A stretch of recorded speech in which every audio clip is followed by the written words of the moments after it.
mana no ka kuro chako yudo Dr. Ndong'a kendo. Dr. Ndong'a nitiere gima itemo wacho nwa ni ok iyie gi weche mane Oluga wacho. Akwayo ng'uono.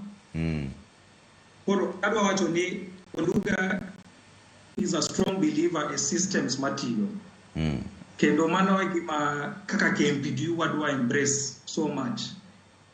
Onge kaka wadwa loko kata introduce chip manyien mar health insurance funding to okwaketo structures a ground ma make sure ni sama pesa ni osechoki to gik moko te di bedo flawless.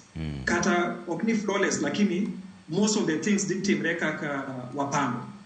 Sama wawuoye ni shida gi human resource for health, wadwan gi shida gi yedhe, wadwan gi shida gi infrastructure. Kendo Dr. Oluga wuon wacho ni wan gi shida gi regulation of healthcare as a whole, coordination of healthcare as a whole. Koro an gi chich kaka a contributor mar social health insurance fund.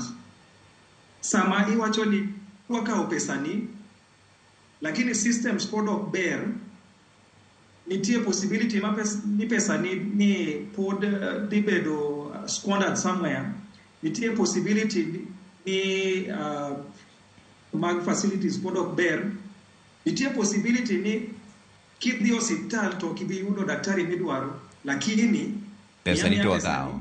So it is making us very afraid. Okay. Wachecha kaya wachno. Oluga wachi ni wache nango, inga mungi ratiro mag kanyota